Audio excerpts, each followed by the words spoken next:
Bonjour à tous. Consolidation de données, Excel et LibreOffice, troisième volet. Cette fois, les tableaux de données sont dans des classeurs différents. Nous avons donc notre tableau de synthèse, plus des classeurs représentant chacun une part des données qui devront être synthétisées et consolidées dans le premier tableau. C'est parti.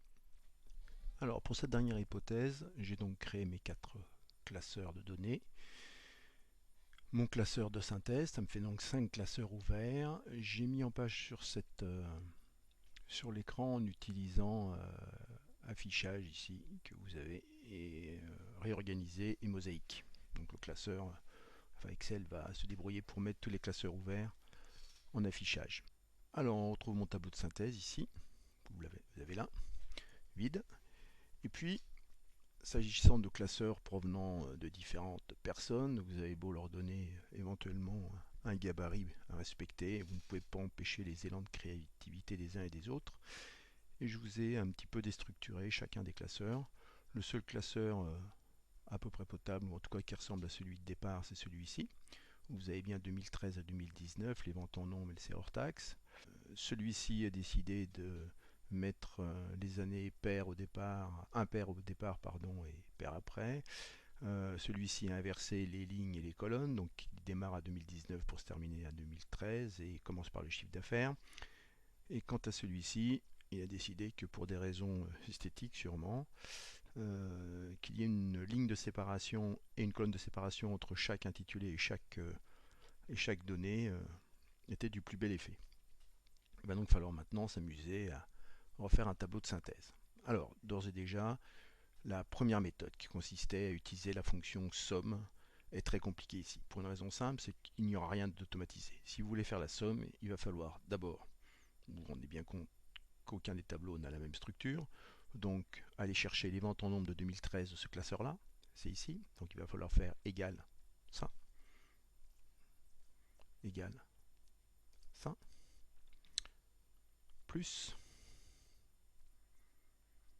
on va rajouter un autre classeur, etc. etc.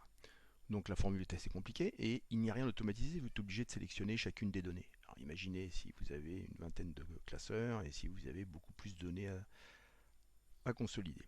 Donc on va abandonner directement cette méthode-là qui est beaucoup trop laborieuse et surtout qui risque d'arriver ou d'aboutir à beaucoup d'erreurs. On va donc utiliser directement la fonction consolider. Donc données, consolider. Voilà.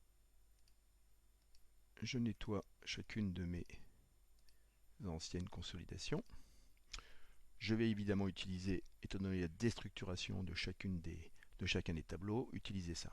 Je ne garde toujours pas ça pour des raisons non pas de difficulté, mais simplement en termes d'affichage, pour éviter qu'il rajoute des lignes et des colonnes partout, mais vous savez très bien que c'est une option que vous choisissez si vous avez envie. Je vais donc maintenant sélectionner chacune de mes données, en sélectionnant bien les étiquettes de lignes et de colonnes. Voilà pour la première. Ne pas oublier d'ajouter la deuxième. Ajouter la troisième. Donc là, vous voyez qu'elles ne se situent pas du tout au même endroit. Certaines commencent on le voit ici, à E9, d'autres à B3, certaines sont en ordre croissant, d'autres décroissant. Et ici, on n'a pas du tout le même nombre de lignes et de colonnes, puisqu'il y a eu des ajouts de colonnes vides et de lignes vides. Outils de données, consolider. Voilà, tout est fait, je n'ai plus qu'à revalider. Voilà, alors, petite remarque, j'avais structuré d'une certaine façon. Vous voyez qu'en fait, on retrouve le chiffre d'affaires en premier, les ventes en nombre ensuite, et les années. Rien ne vous oblige, si vraiment ça ne vous plaît pas, à réorganiser votre tableau en utilisant la fonction tri.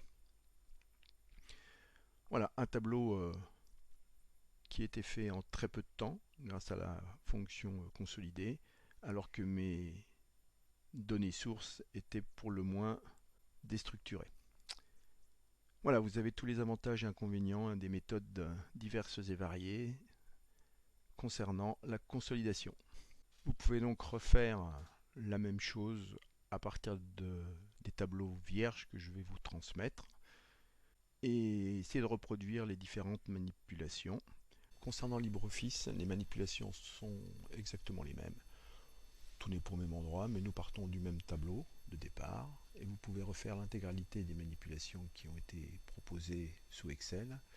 Les seules différences sont ici, au niveau du menu. Vous avez un menu données, comme sur Excel, et c'est ici qu'il faut choisir, et non pas sur les icônes, la fenêtre consolidée. Vous retrouverez au niveau de la fenêtre exactement les mêmes notions et le même mode de fonctionnement que sous Excel. Et vous avez la touche Maj, la touche contrôle pour les formules. Les fonctions sont exactement les mêmes, c'est bien somme. Cette fonction s'écrit exactement de la même façon que sous Excel, égale somme, avec les mêmes arguments. Voilà, tout est terminé, les 3 volets ont été vus, il ne vous reste plus, si vous le souhaitez, qu'à refaire, refaire et re-refaire, de manière à bien appréhender l'intégralité des difficultés et pouvoir réadapter ces outils dans d'autres situations.